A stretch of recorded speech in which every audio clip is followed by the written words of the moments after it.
I'm Craig Kenneth, a relationship coach and a psychotherapist.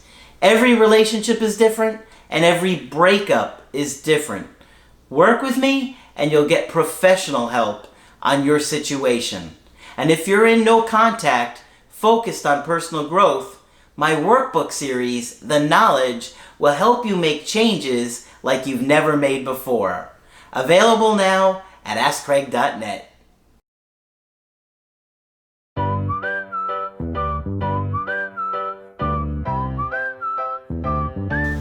Hi there, I'm Coach Craig Kenneth. I'm Coach Margaret. And today we're going to be talking about why can't I stop thinking about my ex? We've learned a different answer to that. An interesting answer, which we've probably touched on in similar ways, but we just are going to look at a different aspect of it today that is research-based, okay? Right. Obviously, one of the hardest parts about a breakup is not being able to turn off the thoughts. Right. It's exhausting. Yes. You feel just consumed. All you can think about is the ex. You stay so distracted you can't focus at work.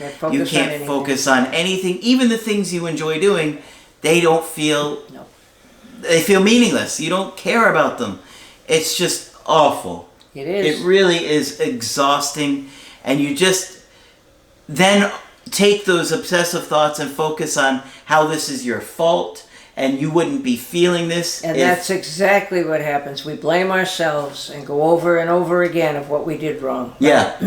How can I fix this? What can I do to fix this?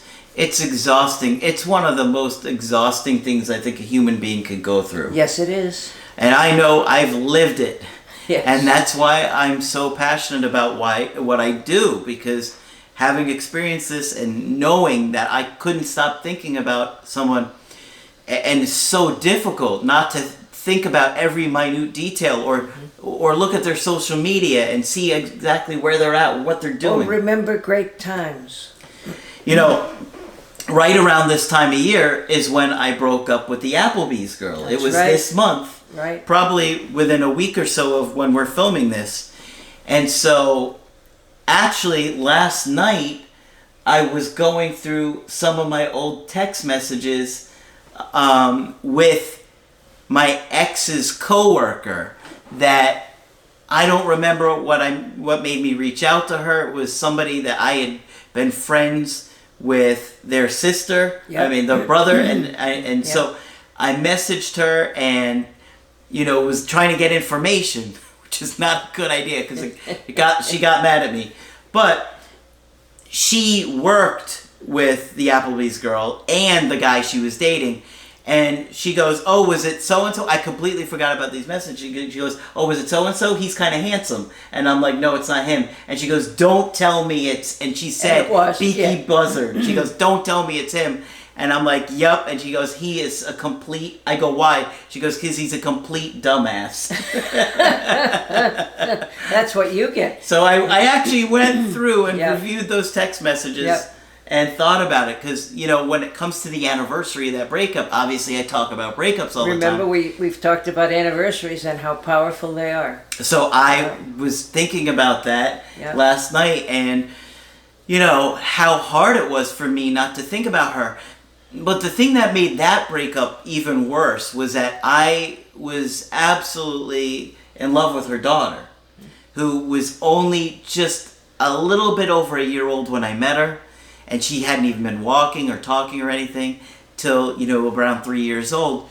And so I was so close with her, so I lost two people. Yes, you did. Yes, you didn't just have one loss. And so it was very difficult for me to navigate because I loved her daughter like my daughter, and so I couldn't separate the feelings that I was having towards my ex versus towards missing her daughter. It was kind of losing a family. It was. Yeah. It was losing a family. Sure.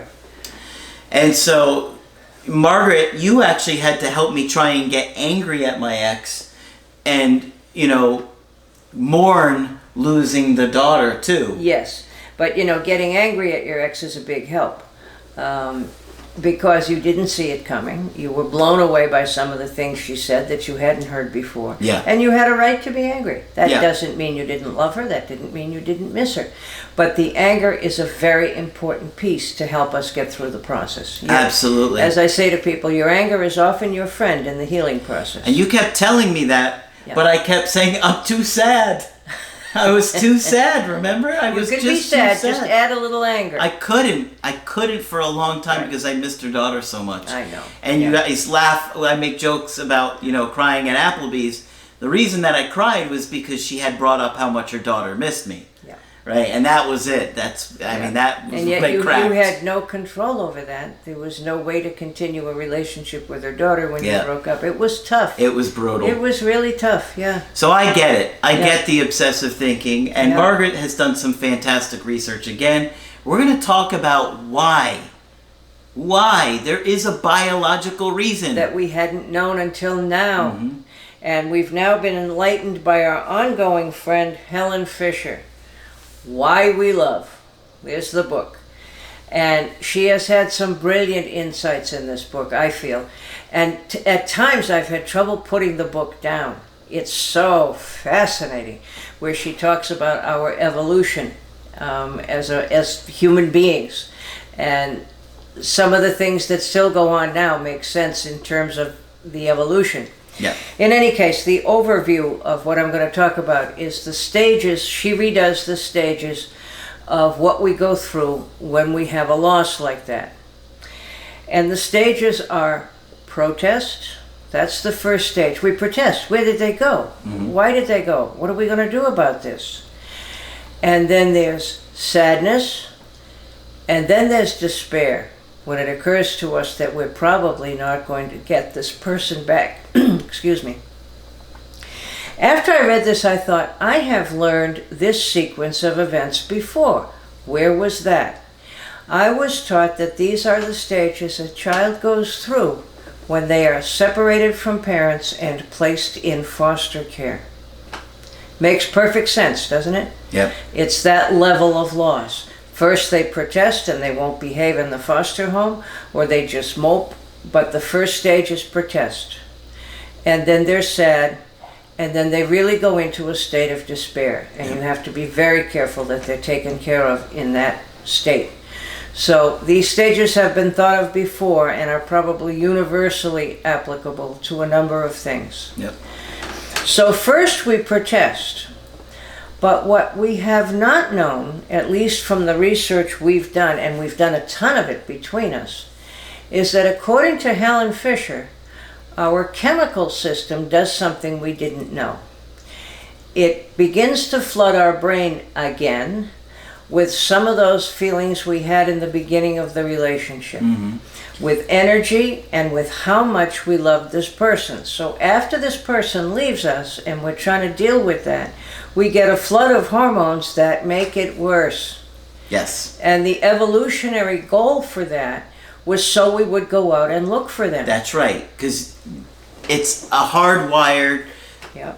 part of us that keeps us from getting separated from our loved ones so we don't get killed. And in the early days, we couldn't afford to get separated from our tribe. And we couldn't afford to be alone. We couldn't afford to have our loved one be alone. And that's why small children don't wander too far from their parents. Yeah. They go so far and then they come back. Right. Because it's hardwired. It's hardwired, right. So what we did not know to tell you before is that to make matters worse, we get an infusion of chemicals saying, you better go find this lost person. And we hear people do desperate things, go by their house, contact them at work, do all kinds of crazy things. And it's not just that we got crazy. We need to understand that we get a flood of hormones that make us do this stuff. Well, we knew that there was a chemical Yes, being we released. did. Yes, we did. But what we didn't realize is how intense it is. Right. What did she say about that in the book? That it is intense because it's really a survival mechanism. Yeah. We have to go find lost people. And if you lived in a tribe, I think the standard number in the tribe was 64, you couldn't afford to have lost members. You know? Yeah. Everybody did their piece, everybody did their part. So you don't want to lose somebody who either hunts or finds good vegetables. But we were talking briefly before we were filming this about the level of the chemicals that you said it increases by. Oh, did I give you a percent? I thought you said by double or something. Yeah, it pretty much doubles so that your energy doubles to go do it. So your obsession and how much you love this person doubles, and so does your energy to go look for them. Yeah.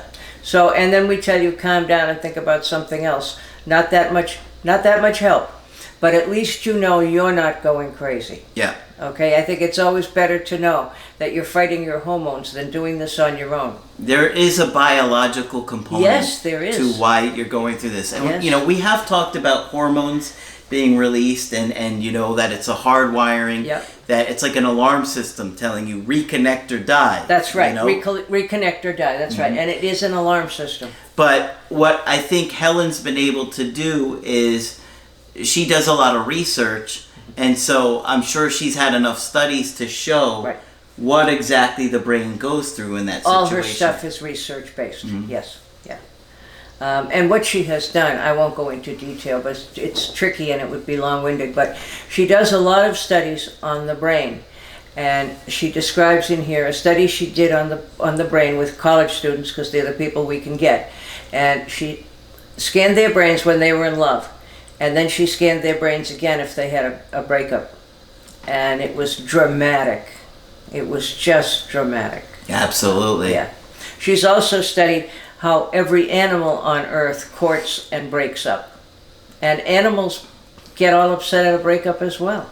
Animals go through breakups? They do. I did not know that. Yes. Because I've always heard about animals that will mate for life. There are some who But do. breakups? Breakups, yes. Yeah. Now, if you're a fox, now there are some monogamous species, foxes being one of them. And if the male fox, for whatever reason, if something happens to him and he can't stay with the female, she has a tough time feeding the pups. So there are some animals who do a breakup, and certainly there are animals who become separated from their mothers. And she talks about chimpanzees who make kind of a hoo-hoo noise, making sad little hoo-hoo noises, and they kind of put their arms around themselves and rock to try and comfort themselves. So, I mean, we can try that. If it works for them, hey, it might work for us. I don't know. But anyway, the first stage is protest. This is not okay. And after protest, when we try and do what we can to get this person back and it doesn't work, of course we get depressed. Yeah. We get sad. And we start to mourn. But we still can't accept the loss. It's still not over. It's still not done. And then comes a stage of despair, when you're really depressed and say, what am I going to do with myself? It's what been 4 months, I haven't Yeah, heard from right. my ex. It's been 6 months, I haven't heard from my ex. And Will 4 they ever months, reach out? 4 months, interestingly enough, is a common number. So stage 2 is resignation. This has happened, and I'm going to have to deal with it. Okay? And the abandoned partner gradually realizes that they're not getting the reward of getting that person back. And they get lethargic, no energy, despondent, and depressed. Depression is difficult because that saps you of the energy that your extra hormone just gave you. So you have all this energy to go look for them, and then all of a sudden you have no energy at all when you hit the really depressed stage. And if you're depressed enough, then your friends know it and your family knows it, and hopefully they come to your aid and offer you support. Yeah. Okay? And that's one of the functions of the despondent state, she thinks, that it signals to everyone that you're not okay. Because people around you who care about you want you to be okay, and they don't want you to suffer, and when they see that you're still very upset and sad, they often try to come to your aid and make you feel better. And even if they say the wrong thing, which they often do, at least they showed up, Yeah. So you're not quite as alone as you thought you were. Yep. And then there's, a panic where you might do some renewed efforts, and then you end up accepting that this loss really did happen. And that's hard. And then there's something that she calls love rage. How could you do this to me? Right? We were so close. How possibly could you have done this to me? And that, she finds, is universal. in literature, in stories, in everywhere, that there is a love rage after you go through a lot of the sadness stuff. And of course, being angry at someone is one of Mother Nature's tools to help us move on from them. You know, we have to get angry at our parents to separate from them. We have to get angry at our love to move on. Okay? Helen Fisher likes the term. She refers to the partners always as a sweetheart. And she points out, after telling us all of the gruesome details of what we go through, she points out that time will eventually heal most of this. If we've processed it and, you know, if we've kind of done our end of it. You gotta process it. You gotta process it. You gotta talk about it till you're sick of hearing yourself. Yep. And your friends are sick of hearing from you. Yep. Anything you can talk about is much more helpful. But in some of the stuff that she's talking about, it's so old that it doesn't look like we knew how to talk yet. So it would be double hard to let your campmates know, your tribe mates know that you're in distress. I suppose you can rub your eyes and cry a lot. That would give them the message. Yeah. You know? Yeah. But when you stop to think of some of these things, I never thought about that. Before we talked, how did we communicate with anybody? You know? I'm sure we did hand signals and exaggerated facial expressions and all of that sort of thing. Wow. And I'm sure we grunted. Oh. Huh? What? Yeah, right. I said, oh, he goes, huh? All right, so those are the stages we go through. Any further comments? So don't ever think there's something wrong with you. No, you're going through what human beings go through at the end of a relationship. We're hardwired to connect.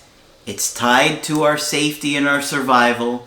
Your brain is telling you, go get that person, go reconnect or you're going to die. Since we were babies, since we were very small toddlers, your brain tells you to do that. And so there is a biological component with chemicals and hormones being released in your brain that is making you feel even more obsessed with what's going on. We didn't realize that the surge in the hormones was as high as it was. That's right. Neither did she. She was shocked when she found out. It doesn't surprise me at all, really. It's nice to hear because it's kind of goes along with what we've been saying for a very long time. Yes. Yeah. You know? So at least know, like I say, it's important to know you're not going crazy. Absolutely. And just when you think you're starting to get over it a little bit, here comes this surge of hormones, says you better go look for them. And then you drive by their house. Check their social media. Absolutely. What else do you do? Yeah, you want to stalk them, you want to ask friends and family about them. Right. You want to do anything you can to find out where they're at, what they're doing, who they're with. Yep. And she tells an interesting story, which I think she probably made up with probably some material to make it up from. And she was talking about a time before we talked, before we had language. And she talks about a woman who ended up with a guy who was blatantly seeing and having sex with another woman in the tribe. Mm-hmm. Okay? So this woman had to find a way to tell her kin and the people around her what was going on. Now, how would you do that if you couldn't tell? If you couldn't talk?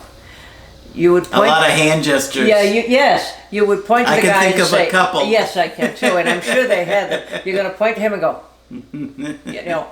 There's a few that I'll leave out. Yeah. But can you imagine trying to communicate that? Anyway, apparently the woman did, and he did get thrown out of the tribe, so I was happy to hear that. But she must have had to do some fancy gesturing to get all that across, right? Yeah. Wow. So her brothers would go get the bum.